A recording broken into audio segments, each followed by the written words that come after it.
Bonjour à tous, bonjour et merci de nous avoir rejoints ce matin pour notre webinaire C'est à moi que tu parles. Donc, on est vraiment ravis de vous avoir avec nous en ce dimanche matin. Merci d'avoir choisi de passer votre dimanche matin avec nous. Encore une fois, toutes nos excuses concernant le changement d'identifiant Zoom de dernière minute. Donc, n'hésitez pas à faire passer l'info à toutes les personnes autour de vous qui étaient intéressées par ce Zoom. En tout cas, on a mis les informations en story, on les a mis sur le site, on les a mis sur le groupe, mais n'hésitez pas non plus à faire passer l'information. Donc, ce matin, pour ce webinaire, qui sont vos hôtes? Vos hôtes sont Emmanuel Balne, le responsable du pôle média communication de la Fédération France-Nord, Marianne Penner, la responsable du pôle communication de la Fédération France-Sud, Ronatan Terrel, j'espère l'avoir bien dit, voilà, qui sera en tout cas qui est notre invité de ce matin et qui est le responsable de la jeunesse pour la division. Et moi-même, Ruth Etienne, chargée de communication pour la Fédération France-Nord. Donc encore une fois, bienvenue à tous, merci à tous d'être présents et on va commencer tout de suite. Alors, pour commencer, on va se rafraîchir la mémoire avec ce qui s'est passé la dernière fois. Hop là. Du coup, est-ce que vous voyez bien mon écran? Oui? OK. Donc, la dernière fois, notre invitée, c'était Christiane Capitz, qui nous a parlé de remettre du sens dans la communication. Le thème qu'on avait donné, c'était « Améliorer la com de mon église, je peux le faire ». Et je vais juste vous rappeler quelques idées clés que moi j'ai retenues qui m'ont beaucoup parlé sur la question de sens. C'était aussi l'occasion pour nous de vous partager le nouveau manuel du communicant avec les outils qui allaient aussi dans le sens de l'intervention de Christiane. Les questions principales, c'était qu'est-ce qui se joue lorsqu'on communique? Qui parle avec qui? À qui et pour qui? Que l'on parle en tant qu'identité d'église, on ne communique pas simplement pour soi, on investit quelque chose de collectif. Et ça, cette idée-là, elle est revenue beaucoup, que tout le travail que nous le faisons ensemble, et c'est un travail collectif. Donc le travail d'équipe, c'était quelque chose à évaluer et réévaluer en permanence. Et c'est vraiment le sens aussi de ce manuel du communicant qu'on vous a présenté la dernière fois aussi, avec des fiches pour vous aider au fur et à mesure dans vos réflexions et dans l'évaluation des programmes que vous faites. Il y avait l'idée de réfléchir à la manière dont je m'investis dans le ministère qui m'a été confié. Qu'est-ce qui est important pour moi? Comment je me connecte à ce ministère? Parce que l'idée, c'est qu'on engage d'abord quelque chose de soi, de ses valeurs, de ce qui est important pour soi. C'est vraiment la question de sens, que la communication est irremplaçable. Et j'ai beaucoup aimé parce qu'elle a dit que c'est précisément l'action par laquelle on se fait connaître et c'est par elle qu'on va établir par avance ce dont le public va pouvoir se saisir. Et donc l'enchaînement avec ce deuxième thème sur les cibles avec Ronatan, c'est carrément dans la suite logique du premier webinaire où on va un petit peu plus savoir comment cibler ces communications. Elle avait aussi cité un auteur qui disait « Le christianisme ne se résout pas à l'appartenance à l'Église, il est aussi un ensemble de valeurs, un lien à l'autre, à l'idée de charité. » Donc en résumé, on ne peut pas se cacher derrière une identité, même si elle est merveilleuse et que nous y adhérons. On doit s'investir personnellement et s'approprier ce qu'on est en train de partager. Et de là va découler aussi la pertinence de nos communications. C'est également ce qu'on va voir ce matin avec Ronatan en groupe. On voulait aussi vous partager les résultats du sondage de la dernière fois parce que l'idée, c'est que ce webinaire, c'est vraiment participatif et qu'on colle au mieux à vos attentes. Dans les résultats, donc, la question de public cible, c'est ce qui était revenu le plus fort, d'où le fait qu'on ait ce webinaire aujourd'hui. Et pour les prochaines fois, à 71,8%, vous avez demandé un atelier graphique, 56,4% le community manager, 35,9% créer sa chaîne YouTube. Donc, à la fin, on va vous remettre un formulaire pour peaufiner un petit peu vos attentes et vous dire le thème de la prochaine fois. Il y a également eu dans les demandes que vous nous avez faites remonter des témoignages d'églises, des églises qui ont déjà eu une communication, qui se sont plantées ou qui sont parties de rien et que ça a réussi. Il y a aussi un espace pour vous à la fin de ce webinaire pour dire si vous, en tant qu'église ou équipe com, vous avez un témoignage à partager. Si vous êtes volontaire à partager sur un prochain webinaire, faites-le nous savoir dans le questionnaire de fin, parce que vraiment, ce webinaire, c'est pour ça qu'on le veut. On aimerait pouvoir créer du lien, partir de vos expériences, pouvoir grandir ensemble. Vous avez aussi demandé une sensibilisation comme aux autres départements. C'est pour ça qu'on l'a élargi, le webinaire. On a invité aussi vos pasteurs à venir, les responsables d'autres départements aussi. N'hésitez pas à leur partager aussi le replay. Et vous avez demandé plus d'ateliers en direct. Vous allez être servis aujourd'hui parce que Ronathan, il a prévu un grand temps d'atelier. Donc, je ne vais pas prendre beaucoup plus de temps. Et ben voilà, direct, on va rentrer dans le vif du sujet et on va pouvoir vous présenter notre invité du jour. Je laisse la place à Manu.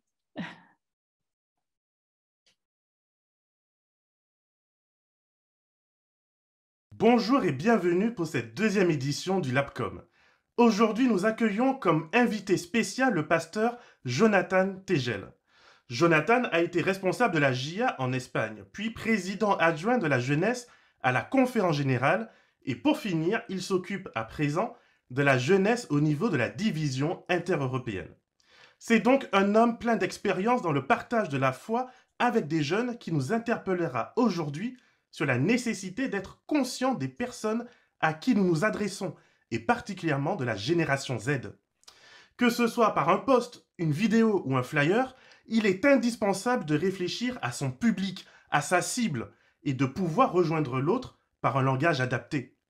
J'ai eu l'opportunité de suivre l'atelier de Jonathan lors de notre dernière pastorale fédérale et je peux vous assurer que vous en sortirez richement béni et mieux équipé pour votre mission. L'étude des personas est particulièrement intéressante et je vous invite d'ores et déjà à installer Miro sur vos téléphones, vos tablettes ou ordinateurs. Bon dimanche et bon webinaire. Que Dieu nous bénisse dans cette mission que nous accomplissons pour son Église.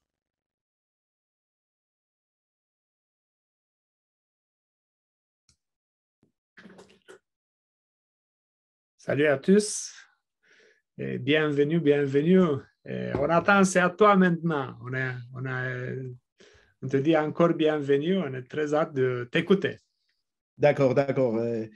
Bonjour à tous, merci beaucoup pour être avec nous ce matin, en dimanche, et vous prenez le temps d'écouter un séminaire, c'est extraordinaire. Alors, la première chose que je dois vous dire est que ma première langue, c'est pas le français.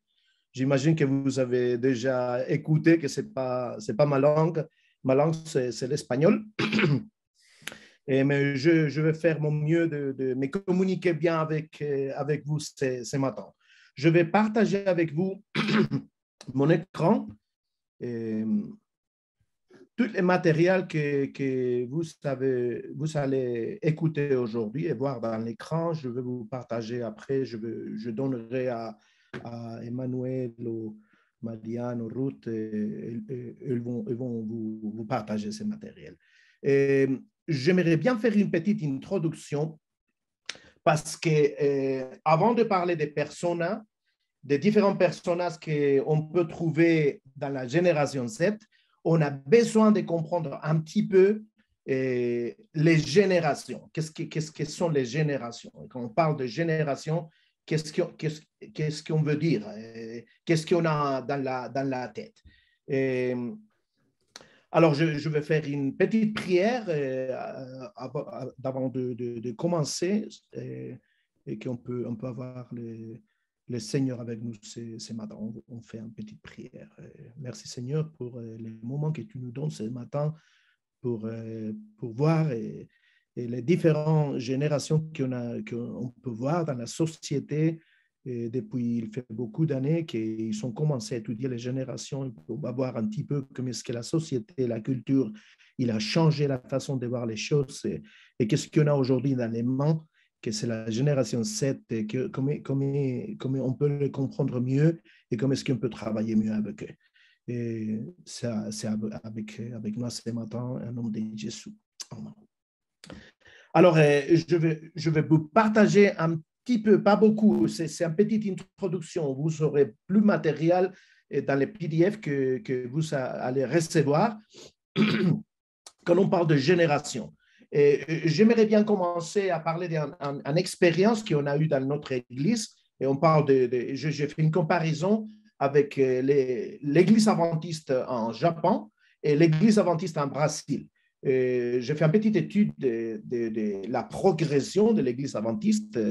L'église en Japon, comme vous pouvez voir, il est en train d'aller dans les mauvais numéros. Ils commencent à descendre.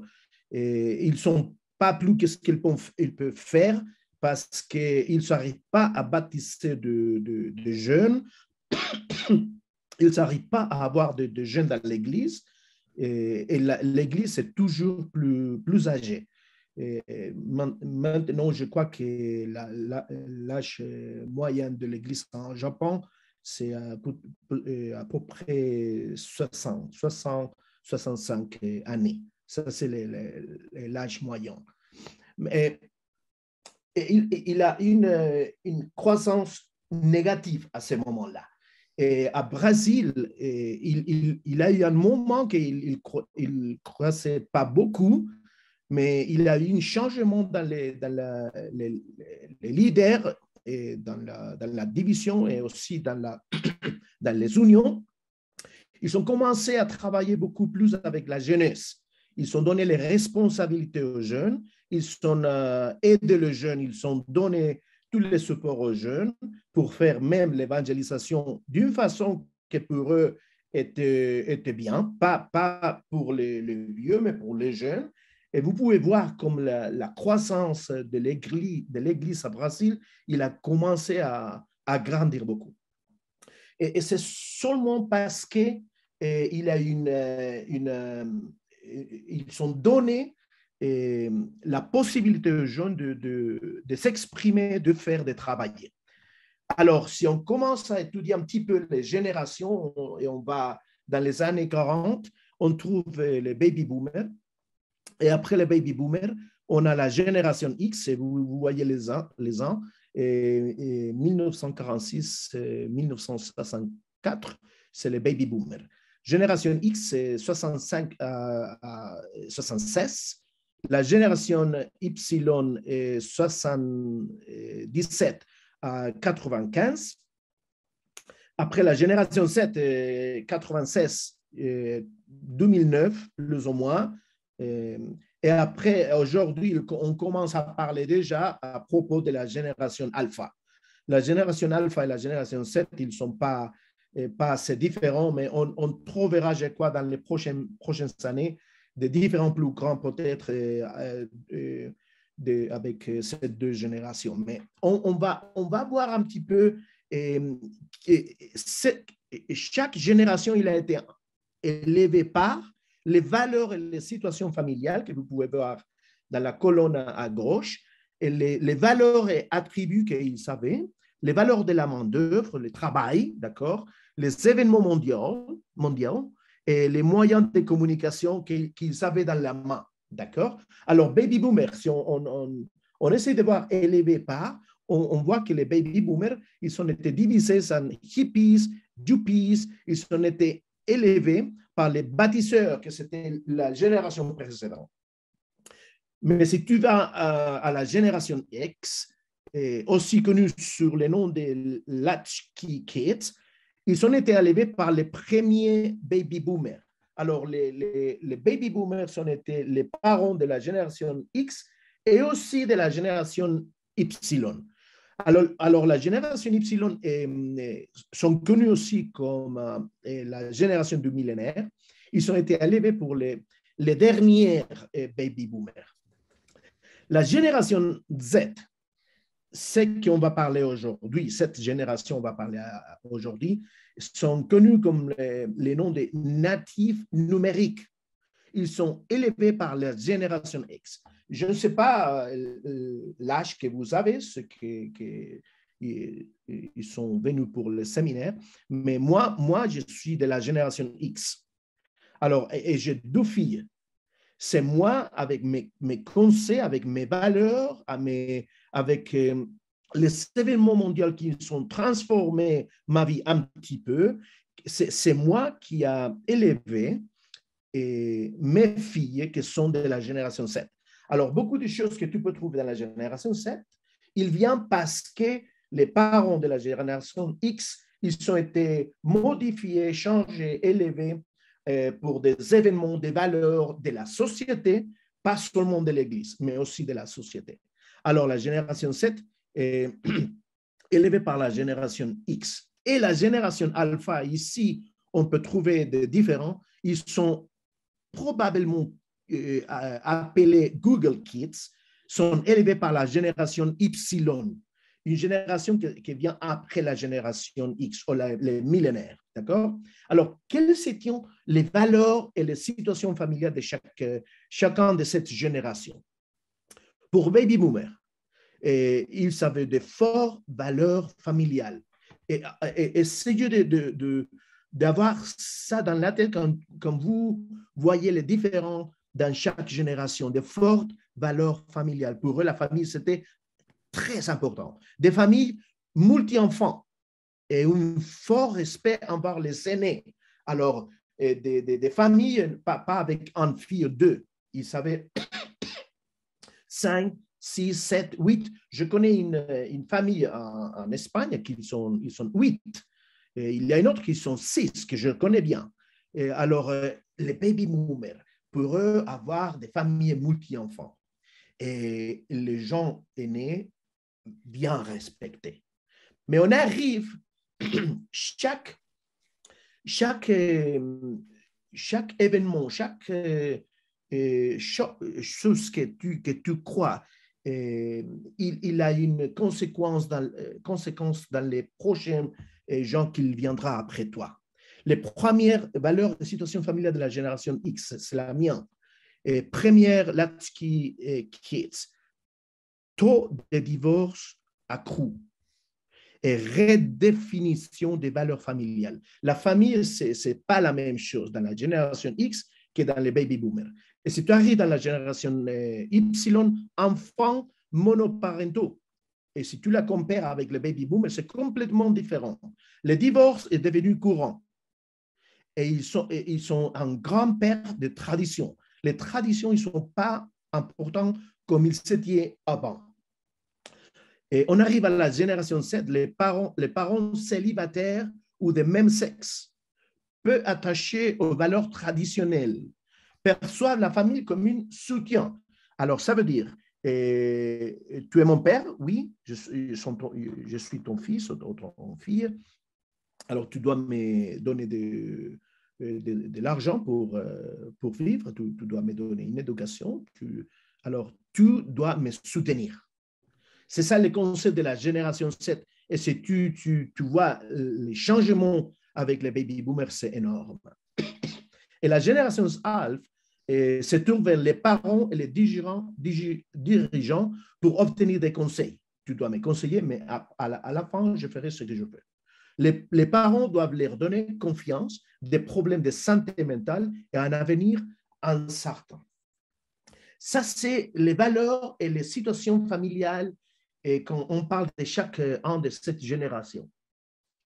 Alors, valeurs et attributs. Baby Boomer, redéfinition des valeurs traditionnelles, indépendantes, libérales, expérimentales, libres d'esprit.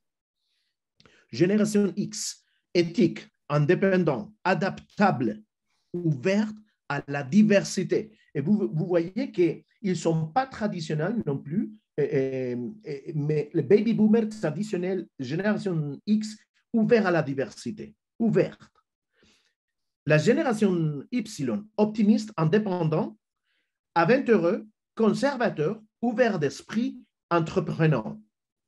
Et vous voyez les changements dans chacun de cette génération. La génération Z, féru d'Internet, conservateur, impatient, créatif, innovant, social, visuel, aventureux, hyper conscient.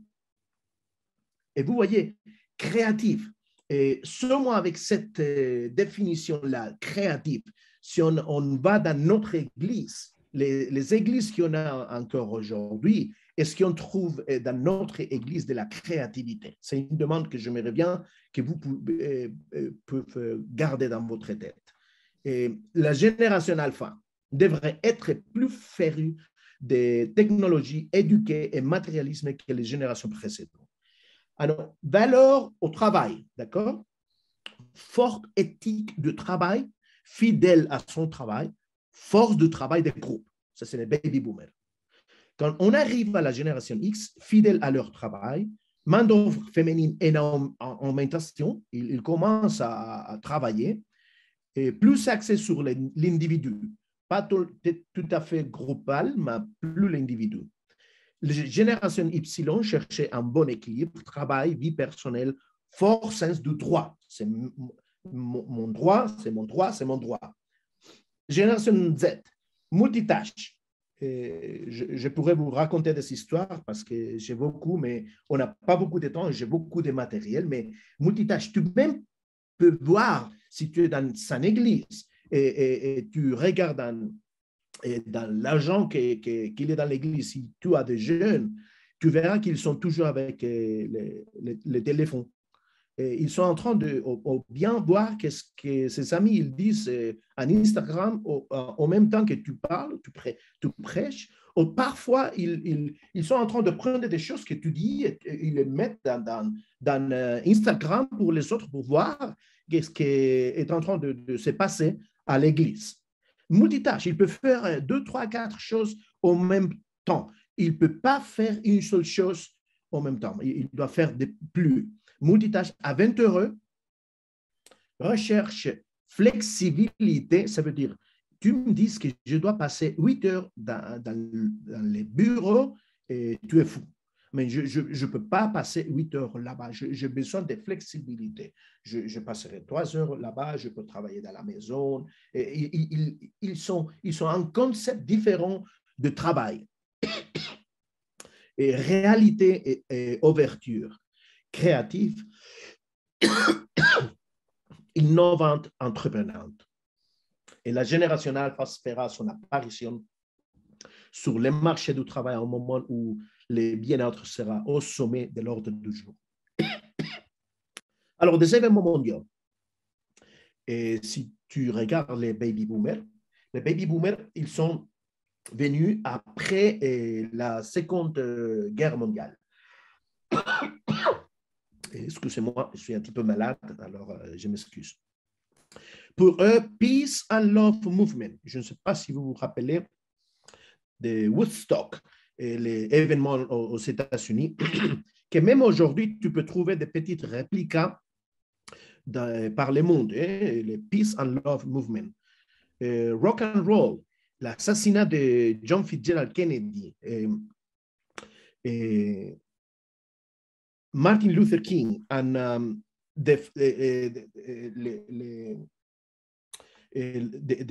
l'autre, Ralph Fitzgerald Kennedy. Et sont des assassinats des gens qui voulaient faire des choses d'une façon différente. Ils ont été tués. Alors ça a marqué cette génération, même la façon que voit la société et comment est-ce que je m'exprime. Tu arrives à la génération X, on a vu le mur de Berlin, les scandales du Watergate, l'atterrissage sur la Lune, la guerre du Vietnam, et mouvement de droits civiques. On a toutes ces choses, ils ont changé notre façon de voir la société et il est rentré dans l'Église.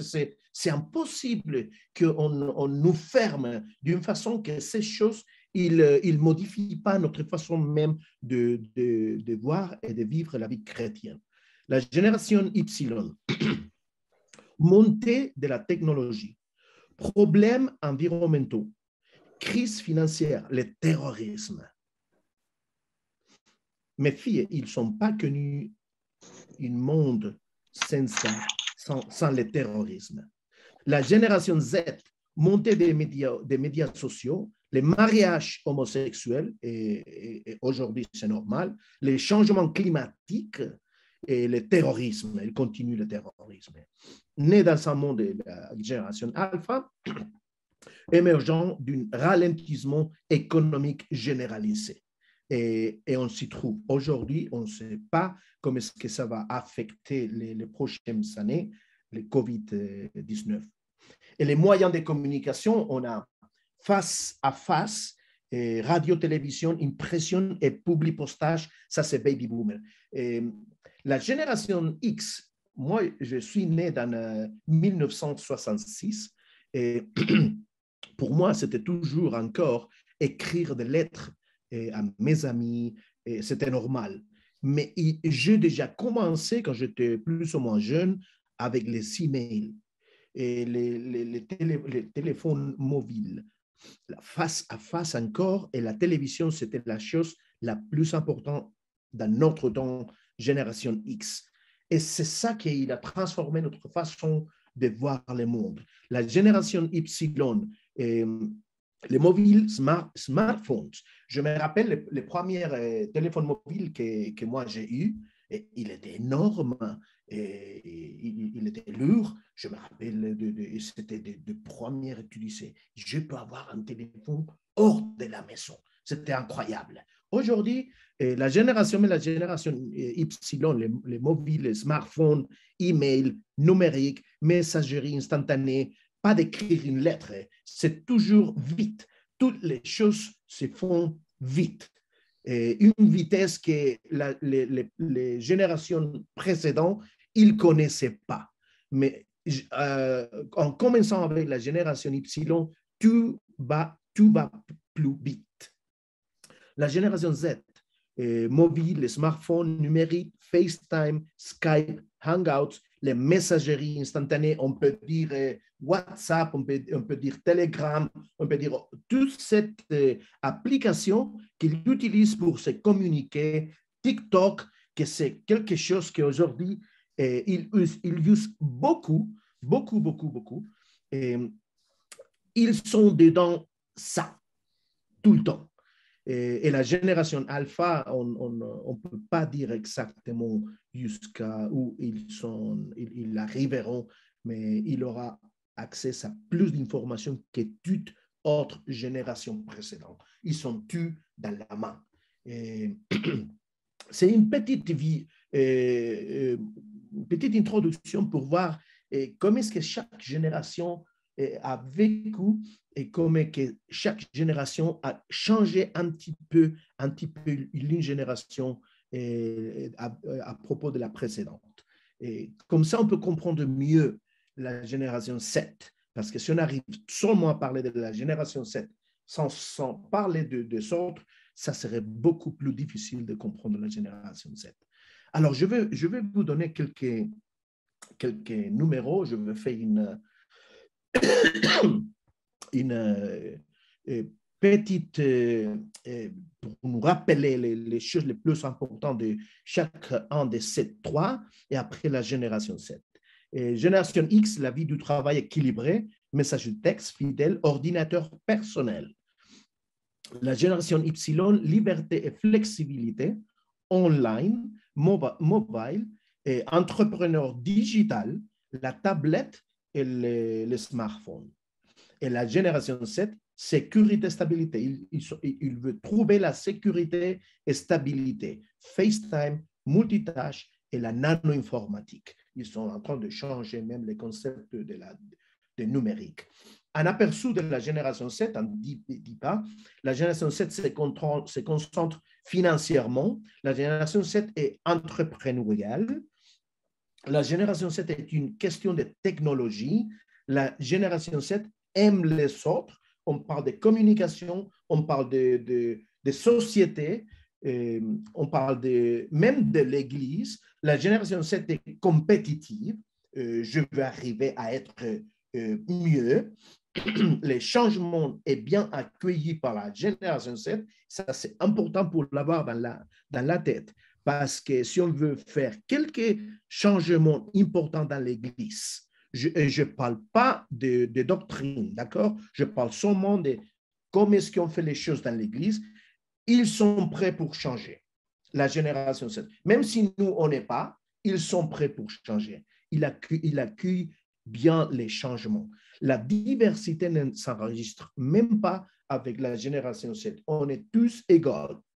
L'égalité, c'est important pour eux. C'est pour ça qu'ils ne comprennent pas beaucoup comment est-ce qu'on peut parler de la femme et de l'homme comme différents dans l'Église. Ça c'est pas possible. Ça peut jamais rentrer dans leur tête. D'accord? La diversité, même si on parle de couleur, si on est d'une couleur différente dans la peau, ça c'est pas important pour eux. On est tous les mêmes. Il n'y a pas de diversité. Il n'accepte pas la diversité. La génération 7 préfère l'indépendance. C'est vraiment difficile d'avoir une communauté solide. C'est vraiment difficile parce que la génération 7 préfère l'indépendance. Je fais ce que je veux. La génération 7 veut se faire entendre. Ça veut dire, nous, ce qu'on fait dans l'Église, c'est toujours les anciens de l'Église, sont ceux qui sont âgés. Normalement, je ne sais pas si toutes les églises ne sont pas la même chose, mais on n'écoute pas la jeunesse parce qu'ils n'ont pas l'expérience, ils ne savent pas ce que nous, on sait. Et alors, on a toujours les mis à part. La génération 7 veut se faire entendre. Et leur vision du monde est post-chrétien. Ça veut dire les mots chrétiens, ce n'est pas beaucoup utilisé dans cette génération. Être chrétien, être religieux, ce n'est pas assez important pour eux non plus. C'est compliqué, mais c'est la réalité. Alors, j'ai mis beaucoup de statistiques. Je ne veux pas rentrer à ça parce qu'il y a beaucoup, on va perdre beaucoup de temps en ça, mais je vous donnerai ça parce que c'est important pour vous de savoir comment est-ce que cette génération il fait les choses, qu'est-ce qu'ils font dans chaque journée, les choses normales qu'il fait, comment est-ce qu'il dépense l'argent. Il y a des statistiques générales. Après, on a les avis digitales. Il y a des avis digitales qui sont extrêmement intéressants.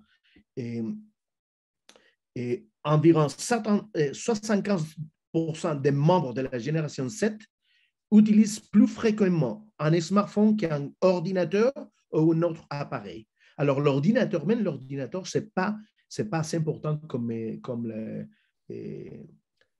smartphones qu'ils ils utilisent beaucoup. Je peux le voir dans mes filles. Ils sont toujours à la main, les smartphones. Ils peuvent vivre pas sans les smartphones.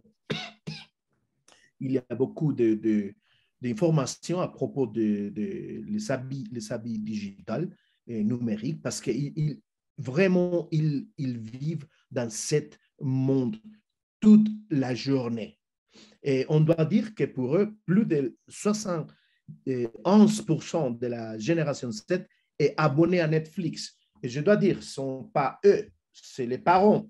Mais pour eux, c'est l'unique façon de voir quelque chose à la télé, même pas la télé, parce qu'ils veulent dans la tablette ou même dans les smartphones, Netflix. C'est ça qu'ils veulent. Ils voient. Pas les téléjournaux, pas ça. Netflix, Disney+,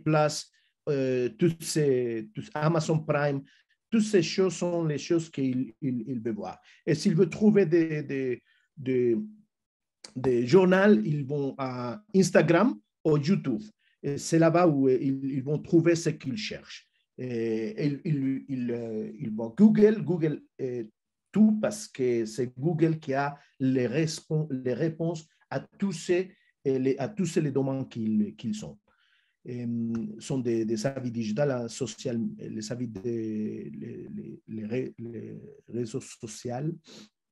Et vous savez des statistiques, il y a beaucoup de statistiques ici aussi pour vous, pour avoir un petit peu de temps de lire, de voir, ça vous ouvrira les yeux beaucoup.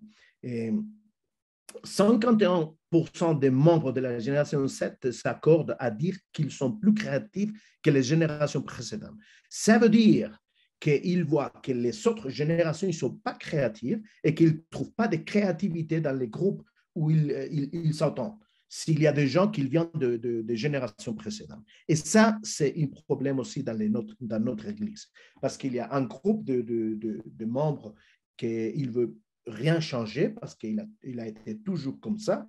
Et après, il s'arrive les jeunes qui sont prêts pour changer. Ils vont faire des choses différentes, créatives. Ils ne trouvent pas la place. Alors, ça veut dire quoi? Que l'Église, pas tous, mais il y a des églises qu'ils ne sont pas relevants pour la génération 7. Rien de tout. C'est pour ça qu'on perd beaucoup de membres dans l'Église à l'âge de la génération 7. Si on parle à propos de la foi, 34%, l'appartenance religieuse est athée, agnostique ou rien. Je crois à rien, d'accord? Et 4% de cette jeune, ils ont une vision biblique du monde, seulement 4%. Si on arrive à l'étude de Barna, il a fait beaucoup d'études, on voit que la vision biblique du monde, il est en train d'aller en bas. Alors, je ne veux pas parler beaucoup de temps à propos de ça parce qu'on doit entrer dans un autre sujet et après, on doit revenir, mais permettez-moi de partager ça.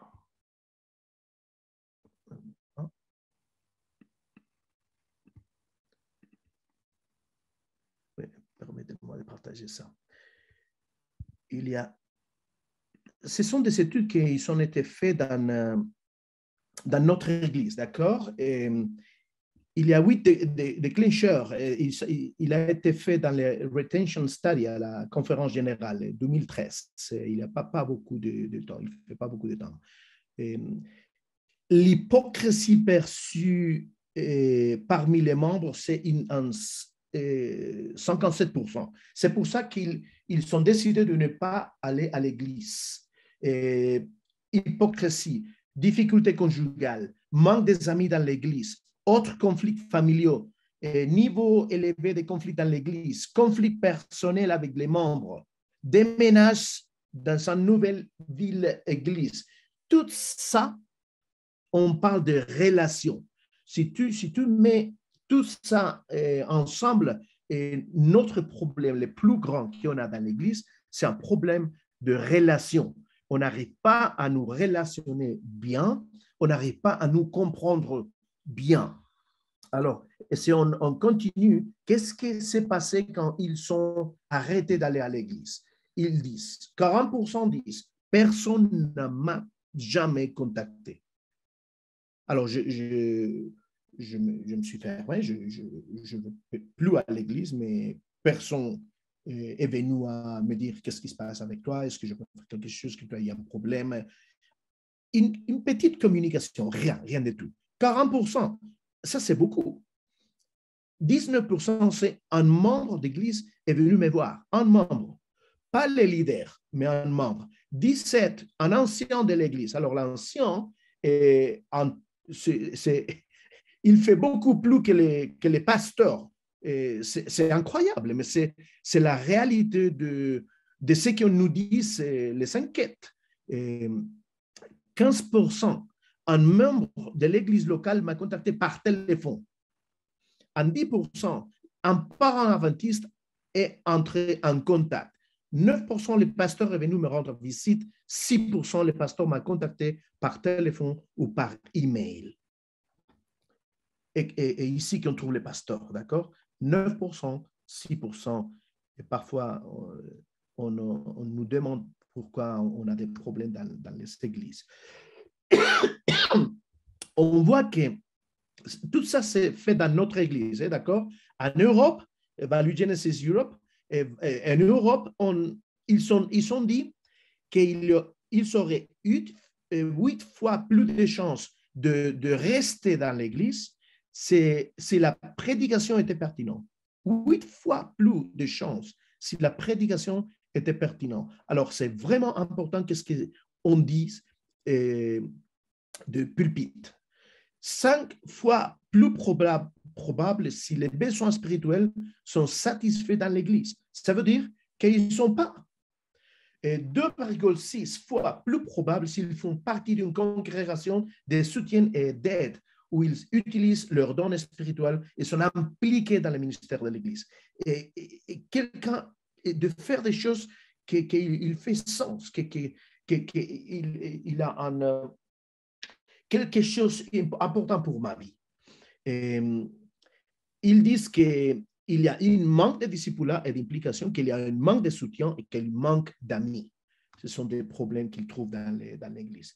Et une autre étude, parce que ce qu'on a vu, c'est Value Genesis Europe, mais celui-là, c'est pour tout le monde adventiste, tout le monde. Et on trouve une autre fois que la pertinence du sermon, c'est la chose la plus importante pour notre jeune, pas seulement en Europe, mais pour tout le monde. 85%, et il resterait dans l'Église, il croit que c'est la chose la plus importante, c'est ce qu'on prêche, ce qu'on dit dans les pulpites. D'accord? Je vais plus vite.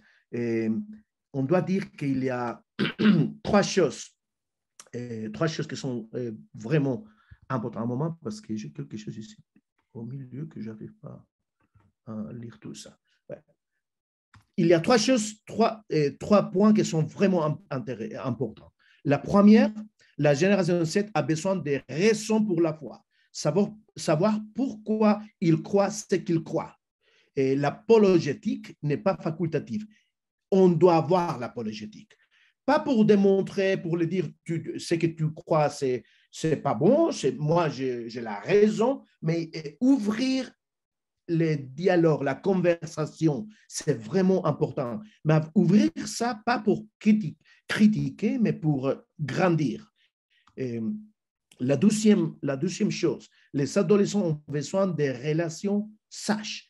La génération 7 se sent de plus en plus isolée et seule, mais elle a soif de vraies relations. Et enfin, les célibés ont besoin de rythme pour l'aider à pratiquer leur foi.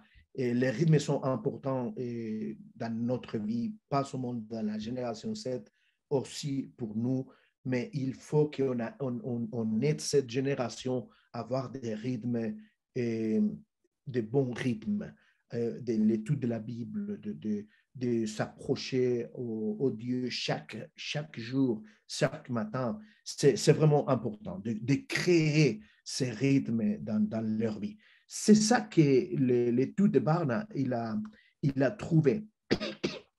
Ils ont dit, l'un des plus grands cadeaux que vous puissiez offrir à votre génération 7 dans votre foyer est un endroit sûr pour lui permettre de poser des questions et d'exprimer des doutes et de traiter c'est avec quoi il interagit, car toute son expérience est racontée par la culture, par les médias, par Netflix, tout le reste.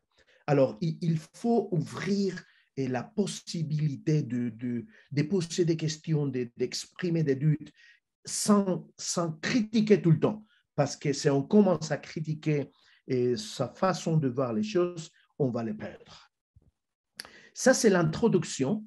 Je vais partager avec vous une autre présentation, que c'est la présentation pour moi, là, c'est qu'on doit avoir la plus importante aujourd'hui. C'est les différentes personnes là. Alors, je veux lire un petit peu ce que je préparais et après, on va vous diviser en groupes. On est ici. La génération, les personas, prominent personas.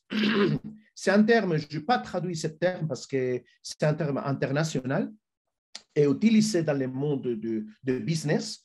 Et il a été utilisé tout le temps pour arriver à comprendre le public, les gens avec lesquels on veut faire quelque chose. Alors, si tu veux vendre, je ne sais pas, les habits, et tu iras à comprendre les jeunes pour savoir quel genre d'habits ils vont acheter. Alors, si tu ne comprends pas ce groupe de personnes, tu n'auras jamais la possibilité d'arriver à partager avec eux rien. Alors, ce qu'on va essayer de faire aujourd'hui est de comprendre et de parler. Alors, la génération Z a été divisée en 8 groupes. Ça c'est pas moi, je n'ai pas fait ça. Et ceux qui sont bien étudiés cette génération, ils ont vu cette génération au global et ils ont décidé qu'il y a 8 groupes dans lesquels on peut diviser la génération Z. Le premier groupe, natif du numérique. Ils savent comment filtrer les informations et accéder aux données dont ils ont besoin à partir de sources en ligne, extrêmement doués par la technologie. Un autre groupe, changeurs du monde. Les membres de la génération Z grandissent dans un monde qui est sur le point de se fonder à cause du changement climatique. Les membres de cette génération manifestent un intérêt pour la durabilité, les énergies propres et d'autres moyens de sauver la planète. Ça veut dire l'écologie, sustainability. Je ne sais pas si ça c'est un mot en français, mais d'être sustainable. Et les planètes, ils sont vraiment intéressés dans les planètes. Aventuriers, les membres de la génération 7 montrent également une forte désir de voyager autour du globe. La connaissance de ce type d'intérêt peut vous aider à élaborer un message fort pour cette génération. Et je peux vous dire que je connais des membres de cette génération Z qui, même avec le COVID-19, les plus âgés, ils ne voyagent plus. Mais les plus jeunes, ils continuent à voyager. C'est vrai que pas comme avant, mais ils continuent à voyager. Pour eux, c'est vraiment important. Les entrepreneurs, avec une explosion démographique et des ressources limitées en matière d'emploi, les membres de la communauté Gen Z se tournent vers l'idée d'être indépendants. Les fans de jeux vidéo, on peut dire aussi gamers, étant natifs de numérique, la plupart de ces jeunes ont construit une carrière en ligne. Certains d'entre eux utilisent même des plateformes de jeux comme Twitch pour gagner leur vie. Et il y a d'autres. Vous pouvez aller à Google et vous pouvez trouver qu'il y a des gens. Et j'ai lu dans le journal qu'un parent, il a mis dehors de l'école son fils qui avait 8 ans parce que son fils de 8 ans, il faisait plus d'argent en jouant que lui, il faisait en travaillant. Alors, gamer, c'est pas seulement un moment de passer du temps libre, mais c'est leur vie, d'accord? YouTubers, influencers, tout comme les joueurs sur Twitch, le nombre de YouTubers, influencers de cette génération a également augmenté beaucoup. Une plus grande acceptation des LGBTQ+. Cette génération a été élevée dans une société plus progressiste et accepter mieux la communauté LGBTQ+ que les autres. Les membres de la génération 7 sont plus nombreux à s'identifier comme ça que les autres. La mode, cette génération est également à la pointe de la mode. Elle est prête à essayer de nouvelles tendances, des lignes de vêtements durables, etc. Alors, j'ai créé pour chacun de ces groupes un persona, d'accord? Alors, on a Adèle, c'est l'échangeur du monde.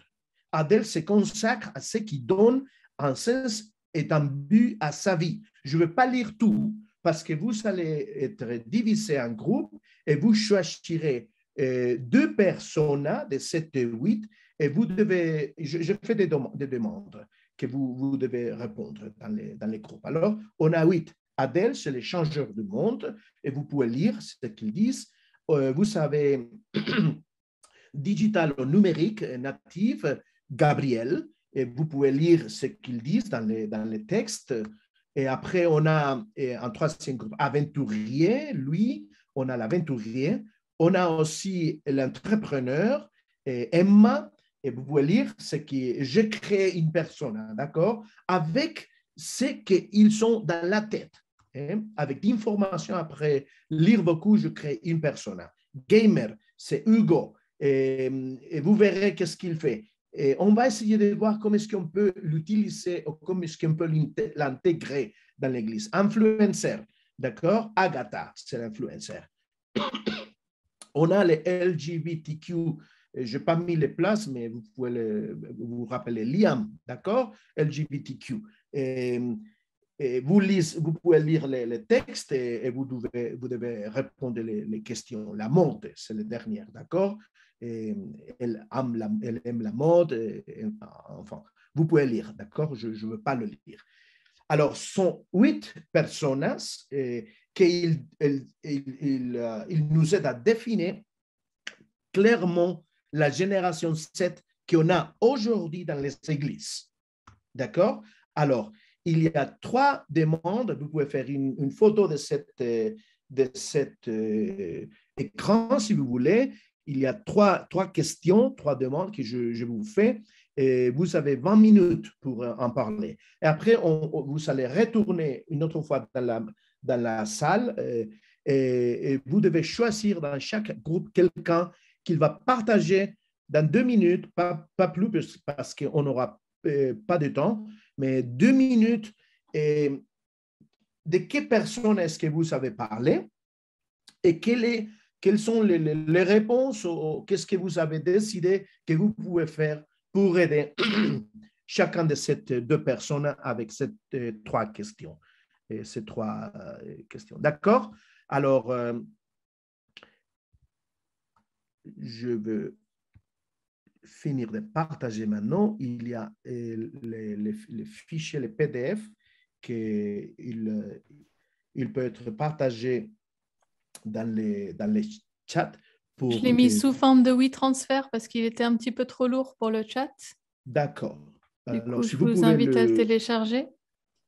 Oui, s'il vous plaît, si vous pouvez le télécharger. Sinon, vous pouvez me dire, je peux mettre une autre fois tout l'écran et vous pouvez faire une photo si vous n'arrivez pas à le télécharger. D'accord? On va passer quelques minutes maintenant. J'aimerais bien, j'ai vu qu'on avait 5 groupes qui sont travaillés, vrai? Et on a eu 5 groupes qui sont travaillés. J'aimerais bien savoir de chaque groupe, quelles personnes ils sont décidés de parler avec à propos d'eux. Groupe numéro 1. Vous pouvez activer votre micro, quelqu'un du groupe numéro 1. Ah, voilà, c'est dans le chat. Ils ont mis Liam. Oh, c'est intéressant. Liam, et vous savez parler seulement de Liam ou... Oui, on s'est concentré juste sur lui. On s'est dit que c'était plus intéressant de passer toutes les questions sur un seul persona. Ouais. Déjà qu'on n'a pas réussi à tout faire. Alors. Oui. Vraiment, aujourd'hui, ce qu'on a fait, c'est une introduction parce que pour moi, la chose la plus importante, c'est de commencer à penser qu'on doit ouvrir la communication, la conversation. On doit parler à propos de cette chose. On ne peut pas continuer à dire on doit toujours faire comme on a toujours fait. On doit toujours faire comme on a fait dans le passé. On doit commencer à parler à propos de ça parce que la vérité que je vous ai montrée à Japon, l'Église adventiste est en train de mourir en Japon parce qu'ils n'ont pas trouvé la façon d'arriver à parler ou à avoir une conversation que c'est relevant pour la jeunesse aujourd'hui. Et ça veut dire que la jeunesse qu'on a aujourd'hui, si tu n'es pas relevant pour moi, je n'irai pas à l'église. Je m'en fiche. J'irai dans un autre endroit. Tu ne dis pas les choses que je vais sans d'écouter. Tu n'adresses pas les sujets qui m'inquiètent à moi. Alors, l'église, elle n'est pas relevante. Et si on ne parle pas de ces choses, on va continuer à perdre beaucoup de gens. Et je finirai après avec un verset de la Bible que j'aimerais bien partager avec vous ce matin. Mais j'ai vu que vous avez parlé à propos de Liam. Et... Après, il y a groupe numéro 3, je pense. Que vous avez parlé à propos de Hugo, de Gamer, et de Agatha. Il y a un groupe qui a parlé de Hugo, de Gamer, et de l'influenceur. Et une autre a parlé de Evelina. Et groupe numéro 5 de Emma. Voilà. Ah, l'entrepreneur. D'accord, d'accord. Evelina, je ne sais pas, c'est groupe numéro 4 qui a parlé de Evelina. Au groupe numéro 3. Ça, je ne sais pas. Je vous attends. Annabelle, dis-nous, quelle est votre persona que vous avez choisi? Nous, on avait choisi l'aventurier. Je ne sais plus. Enfin, tu nous avais proposé l'aventurier. L'aventurier, OK. Je ne sais plus quel est son prénom. Et j'ai eu un petit souci de connexion. Ma batterie s'est arrêtée. Du coup, je n'ai pas entendu la fin de l'échange. Je pense que c'est lui. Et vous êtes groupe numéro 3, OK. je pense. OK. Lui, merci beaucoup. Emma et Evelina. Voilà.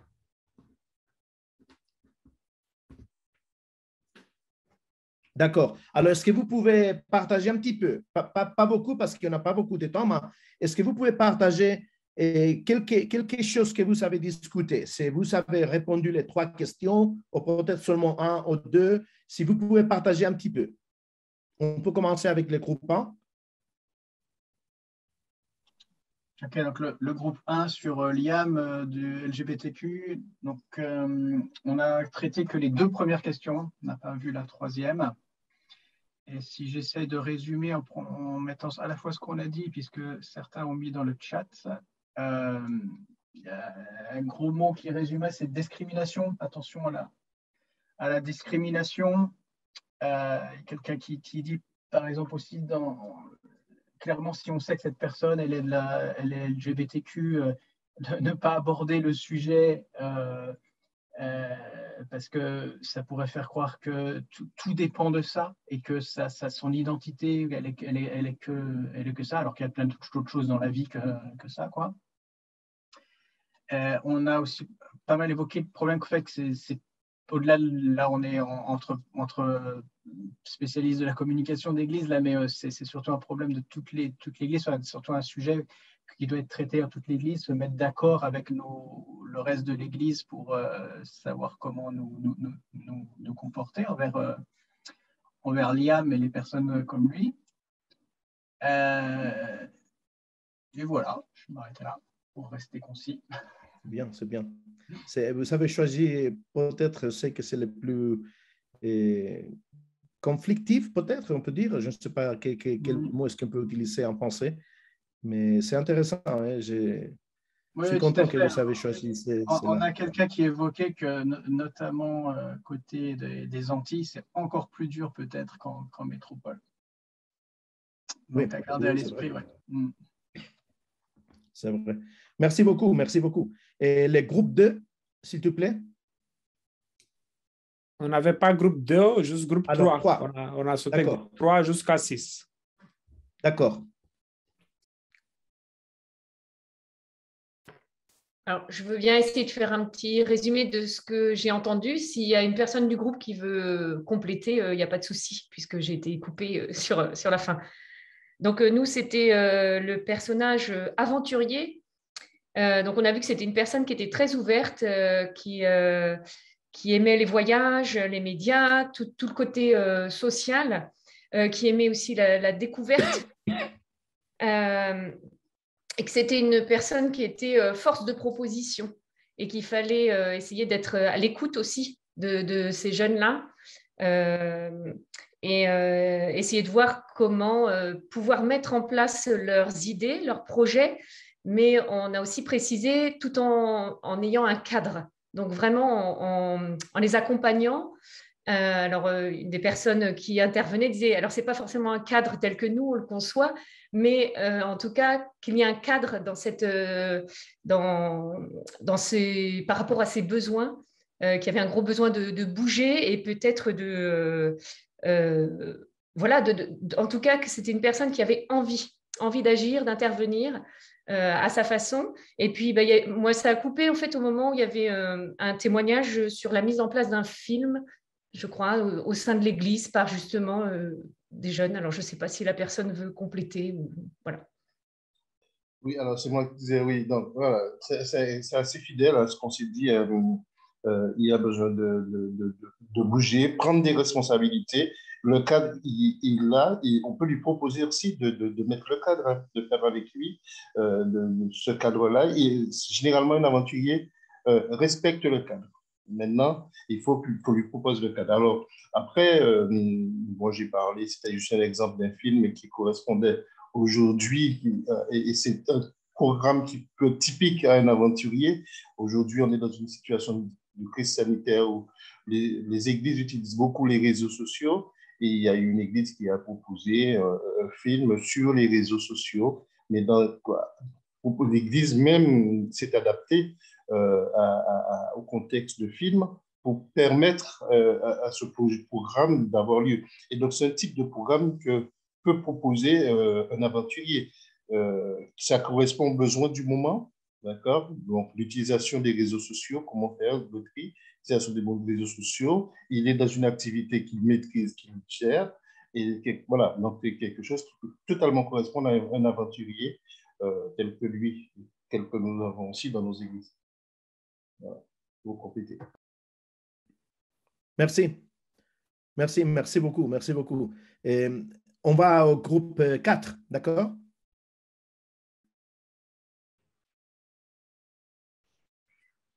Ah oui, donc c'est notre groupe. Donc nous, on a choisi les deux personnages. Il y avait le gamer et l'influenceur. On a beaucoup discuté aussi sur l'influenceur. L'idée qu'on a développée, en fait, le défi qu'on a, c'est qu'il y a des jeunes qui veulent se lancer dans les réseaux sociaux et être influenceurs par rapport à Dieu, mais ils n'arrivent pas à trouver, ils savent pas comment. Et l'idée qui a été développée, c'est qu'hélas, parfois, les jeunes, comme ils ne savent pas comment, il y en a quelqu'un a partagé que des fois, ils s'inspirent et ils s'approchent d'autres communautés autres religieuses pour essayer de trouver des idées, comment faire pour partager finalement sa foi. Et c'est vrai qu'au niveau de l'Église, le défi qu'on a, c'est justement qu'on n'est pas assez impliqué, qu'on n'a pas forcément les ressources, on n'a pas forcément les idées pour arriver à ça. Mais par rapport à ce défi-là, il y a un exemple où il y a une idée qui a été développée par quelqu'un du groupe où ils ont mis en place une sorte de, pas une compétition, mais pour promouvoir en fait les talents de chacun. Ils ont demandé à l'Église de pouvoir demander à leurs jeunes de créer du contenu et qu'on va mettre en place et qu'en fait, une sorte de petite compétition où les jeunes vont devoir s'exprimer sur voter et puis ensuite, en fonction des résultats, on mettra ça sur les réseaux, quoi. Parce que les jeunes, ils aiment et apparemment, ça a été porteur de fruits et par rapport à ce qui a été fait. Et donc, ensuite, ils ont continué avec l'idée de mettre des thèmes chaque mois et que les jeunes puissent produire des choses par rapport à un thème précis et ils ont mis en place comme ça. Deuxième chose, c'est par rapport donc au gamer. J'ai oublié le nom du gamer, mais du personnage. C'est les jeunes, ils aiment les jeux et l'idée, c'était de trouver également des moyens. Et c'est là un peu où on n'est pas forcément de cette génération et l'idée, c'est de s'impliquer, nous, dans ça pour leur proposer finalement aussi des ressources. Voilà. Une autre chose qui a été développée, c'est que les jeunes, comme ça a été dit dans la présentation, ils sont très volatiles et donc on ne peut pas non plus les figer dans les dire de faire ça tout le temps. C'est difficile de les impliquer dans la durée. Donc, il faut essayer de trouver des moyens de les impliquer ponctuellement, mais de manière intelligente pour que ce soit tout le temps le cas, quoi. Voilà un peu les idées qui ont été développées. Merci beaucoup, merci beaucoup. Très bien, très bien. Et c'est vous de prendre des notes parce qu'il y a des idées qui sont intéressantes. Et les groupes 5 maintenant. Alors, pour le groupe 5, on a parlé donc de Emma qui est entrepreneur. On a dit que... Ah, excusez-moi, je reprends mes notes. Voilà. On a dit qu'elle avait un fort tempérament, qu'elle était pleine de confiance, etc. Et donc, les défis qu'on a vus, c'est un besoin d'accompagnement nécessaire par rapport à la gestion de son tempérament et par rapport au leadership. Parce qu'elle est leader, mais un bon leader, c'est quelqu'un qui justement va créer une émulation et qui va permettre que tout le monde autour de soi puisse évoluer. Donc, le but, ce sera de lui apprendre à l'intelligence collective, lui faire comprendre que l'objectif, ce n'est pas toujours d'avoir la meilleure idée, mais de fédérer. Parce que seul, on va plus vite, mais ensemble, on va plus loin. On a dit aussi qu'elle a besoin d'une certaine ouverture d'esprit de son équipe dirigeante et de la possibilité justement d'avoir d'une certaine prise d'initiative possible.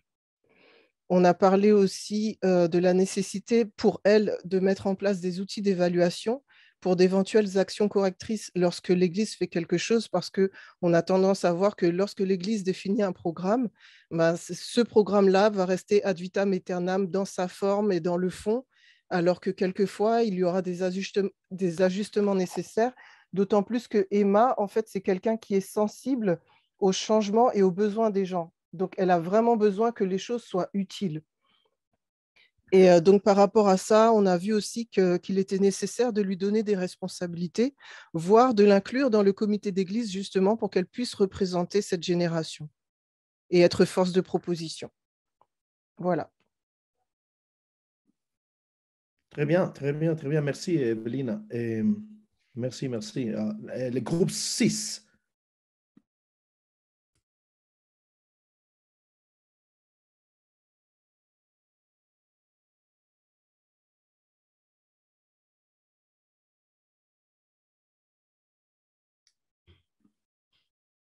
Je ne sais pas qui était dans le groupe 6. Tania, il écrit là, groupe 6. Tania Elodie. Ben, je vais y aller, mais mes collègues vont, vont compléter, parce que je ne suis pas sûre de bien retranscrire tout ce qui a été dit. On avait choisi à la base le gamer Hugo et Liam LGBTQ+. Finalement, on n'a parlé que de Liam. Effectivement, que c'était un sujet d'église, mais que c'était aussi un sujet tabou, qu'il fallait lever le tabou, permettre la communication, créer le lien. Après, c'était un gros débat, en fait. On n'a pu travailler que sur les 2 premières questions, plus ou moins, parce que justement, c'est un sujet qui fait peur et qui est pas simple à aborder pour nous, en fait. Donc voilà, donc il y a eu la question la place aussi au sein de, c'est quelqu'un qui montre qui est très sincère dans sa démarche avec Dieu. Donc sa place dans comment dirais-je, au sein de l'Église. Et du coup, ça nous a posé question sur justement comment accompagner, donc toujours être en lien avec cette personne, sans pour autant forcément être d'accord avec la pratique, mais ne pas le rejeter, ne pas le discriminer et lui donner sa place dans l'Église. Donc, une des solutions abordées, c'était en tout cas d'avoir ce qu'au vu de notre discussion, c'était d'avoir un langage, une communication adaptée au choix de nos mots, peut-être avec des personnes cibles, pour que ce soit une communication sage et adaptée et pas confusante, ou qui laisse pas des sous-entendus qui pourraient amener à de l'éloignement. Je ne sais pas si j'ai bien résumé. Voilà. Merci beaucoup, Tania. Merci beaucoup. Merci à tous.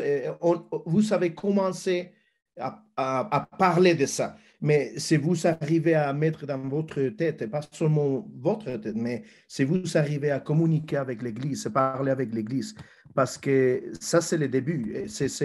On ne peut pas trouver de solution dans une heure de parler à propos de ça. On doit nous asseoir, on doit continuer à parler et on doit trouver des solutions pour intégrer. Et la vérité, c'est toujours la même. La vérité, c'est toujours la même aujourd'hui qu'il fait ces 2000 ans. Mais j'aimerais bien partager un petit verset de la Bible.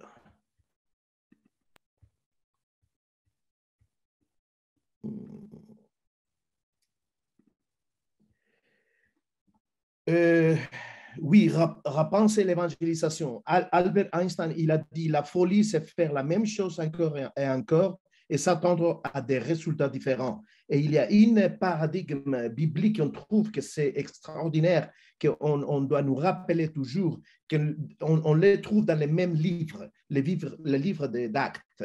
Dans le chapitre 2, on trouve Pierre, d'accord? Pierre, il est devant les Juifs et craignant Dieu de Jérusalem. La conversation que Pierre il a avec les Juifs, c'est intéressant parce qu'ils disent, vous connaissez déjà la création, Adam et Ève, vous connaissez Abraham, le peuple élu d'Israël, vous connaissez Moïse. Alors, je ne veux pas vous parler à propos de ça parce que vous le connaissez déjà. Donc, nous n'avons pas besoin de perdre du temps sur tout cela. Ce que vous devez savoir, c'est que Jésus était ce Messie, vous l'avez rejeté et tué. Alors, c'est une conversation différente à cette conversation qu'on trouve avec Paul. Et sur un marché spirituel où la vérité était relative. Les visions du monde et les dieux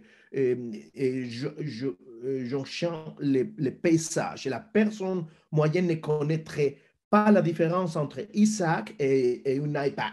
Il a dû trouver une nouvelle façon de se connecter avec la culture et les gens qui la composent. Alors, Paul a étudié les paysages culturels et a trouvé une pierre de touche. Un hôtel à un Dieu inconnu. Vous connaissez l'histoire. Alors, ce que j'aimerais bien vous partager aujourd'hui est la vérité, c'est toujours la même. On trouve la même dans Acte 2 qu'Acte 17, mais la façon dans laquelle nous, on partage, comment est-ce qu'on partage la vérité, comment est-ce qu'on rend vivant et relevant la vérité dans chaque génération, dans chaque culture, doit être différent. C'est pour ça que pour moi, on doit vraiment repenser non seulement l'évangélisation, mais repenser la façon que nous on fait communauté, que nous on fait église. Et je le laisse ici, je sais qu'on pourrait parler des heures et des heures parce que peut-être pas tout le monde est complètement d'accord avec moi, la façon que je me suis exprimé, mais la réalité est que nous on fait quelque chose pour rendre notre église, pour relevant, on va continuer à perdre la jeunesse. Je me ferme ici. Emmanuel, Marianne et Ruth, je me ferme ici. Merci beaucoup. C'était vraiment dense. Il y a beaucoup encore de choses à dire.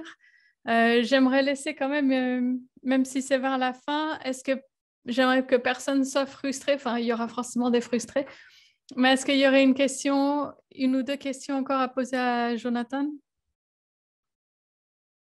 On vous laisse l'écrire dans le chat si vous voulez. En fait, il y a tellement de questions. À quand le prochain rendez-vous? Le prochain rendez-vous, on va y venir.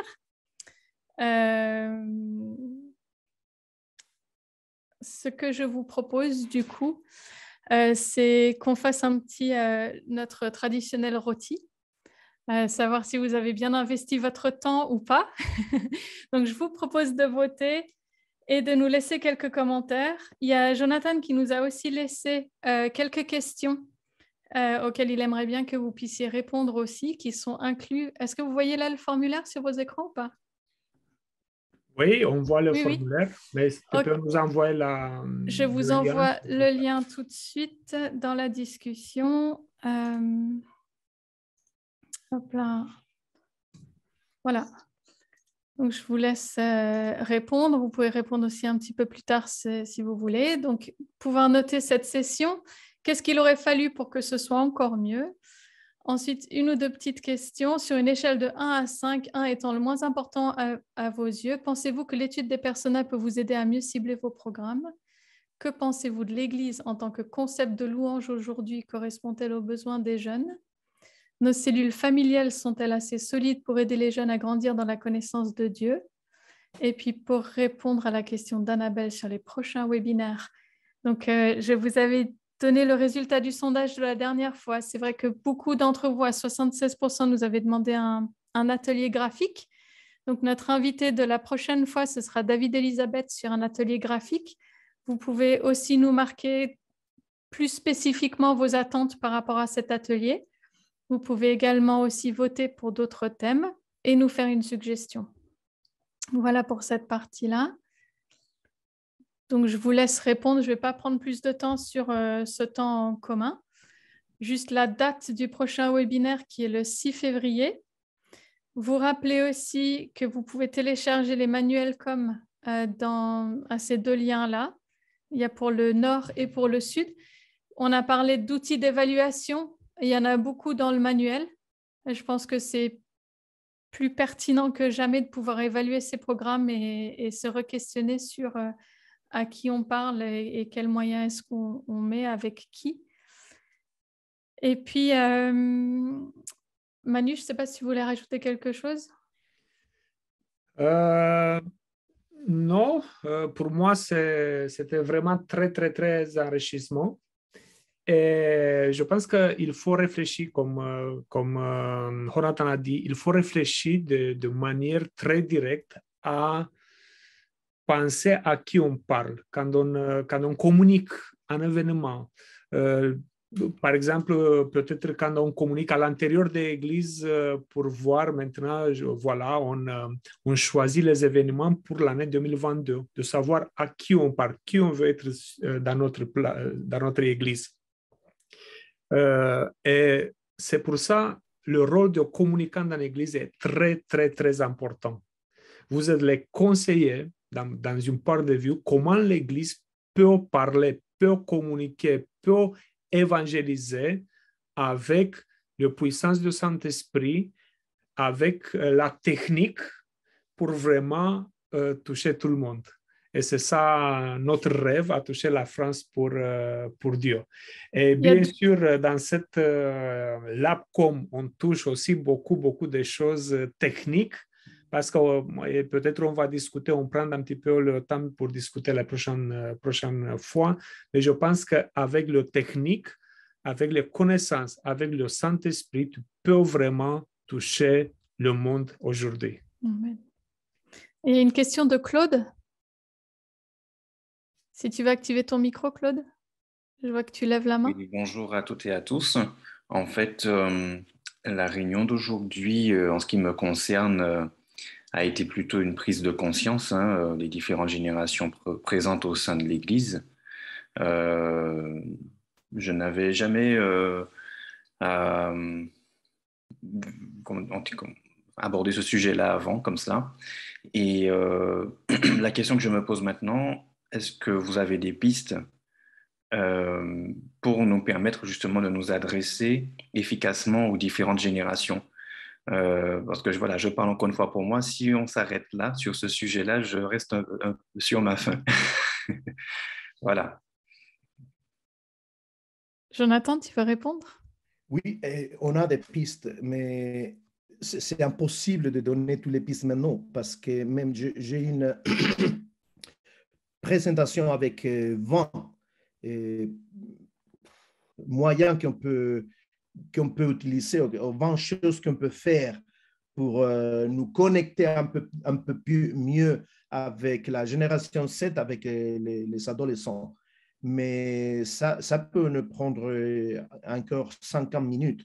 Mais oui, il y a on peut faire des choses mieux de ce qu'on fait aujourd'hui. Et j'ai une présentation, même si on n'a pas le temps de faire cette présentation un autre jour, je peux envoyer au moins les matériels à Emmanuel, au Marianne, au Ruth, et vous pouvez partager ce matériel. C'est une présentation que j'ai, un PowerPoint, Et vous pouvez lire, et même si vous avez des questions, vous pouvez m'écrire et j'essaierai de répondre. Mais j'ai une liste de ventes. Ça veut pas dire que c'est une réponse pour tout le monde, mais au moins c'est quelque chose avec laquelle on peut commencer à travailler. Merci beaucoup. Et n'hésitez pas à mettre dans le formulaire qu'on vous demande de remplir, si c'est un thème que vous voulez revoir dans un webinaire pour aller plus loin. N'hésitez pas à nous marquer toutes ces questions-là. On va vraiment faire au mieux avec Manu et pour que ces thèmes ils puissent être vos questions. Il y a une dernière question de Romel. Romel, si tu veux activer ton micro. Est-ce que parmi nous, il y a quelqu'un qui est développeur web? Parmi nous, là, qui sommes présents. Parce que moi, j'ai une idée qui serait intéressante à mettre en route tout de suite.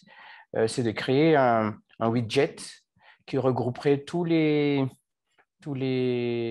Insta, les comptes de réseau de toutes les églises qui ont déjà quelque chose sur Instagram, sur Twitter, sur peu importe. Et puis, ce widget-là, on peut le donner à n'importe quelle église qui a déjà un site Internet et qui l'intègre dans leur site pour que les gens puissent aller naviguer à l'intérieur pour aller voir ce qui se fait déjà dans chaque église, pour qu'on ne reste pas dans la théorie, mais on va directement dans la pratique. Donc, ce serait cool si quelqu'un puisse nous développer un widget adventiste pour ça. On voit une idée bien concrète avec quelqu'un de la division qui est présente ce matin. Du coup, si tu veux relayer aussi.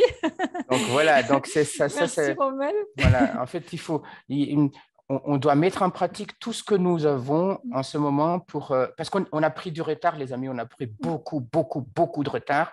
Et là, les autres, ils sont en avance. Et nous, on doit être la tête, mais pas la queue. C'est juste ma contribution. Merci. Merci beaucoup.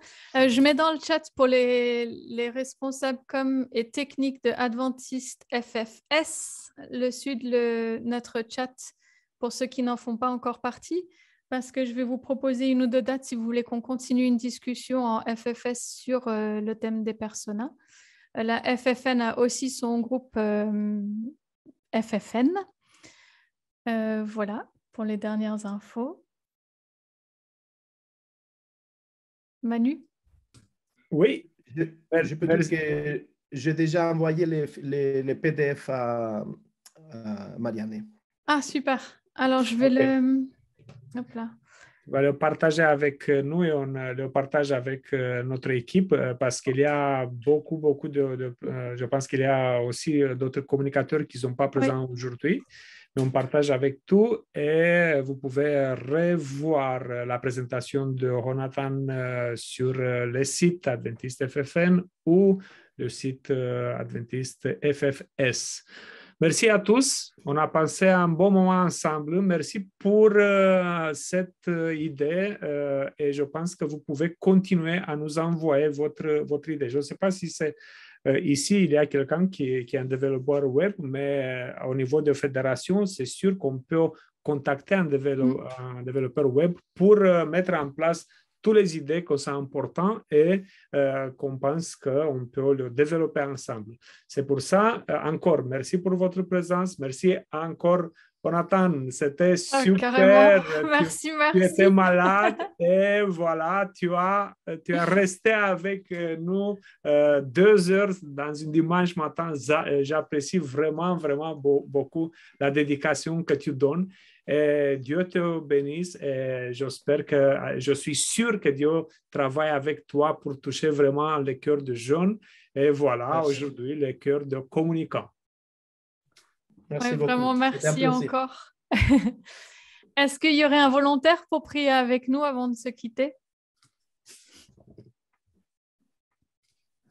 Sinon, on va demander un dernier effort à Jonathan. Même en espagnol, si tu veux. D'accord, je vais prier en espagnol. Ça marche, merci. Querido Jesús, muchas gracias por este momento que hemos tenido en el que hemos podido profundizar un poquito en las generaciones comprender un poquito más los cambios sociales, los cambios políticos, los cambios culturales que ha habido en cada época y cómo esos cambios han afectado a cómo nosotros vemos, cómo nosotros entendemos y cómo nosotros vivimos la Iglesia. Ayúdanos, Señor, a acercarnos cada día más a ti y a entender a esas generaciones que tenemos y con las que trabajamos, a entenderles mejor para poder acercarles más a tus pies. Te pido que nos ayudes, que tu Santo Espíritu nos acompañe en cada decisión que tomemos para que realmente podamos ser instrumentos útiles en tus manos. Te ruego todo esto en el nombre de tu Hijo amado Jesús. Amén.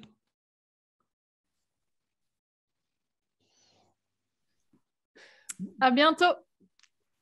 Merci à tous. Merci. Au revoir. Merci. Au revoir. Bon dimanche. Au revoir, merci.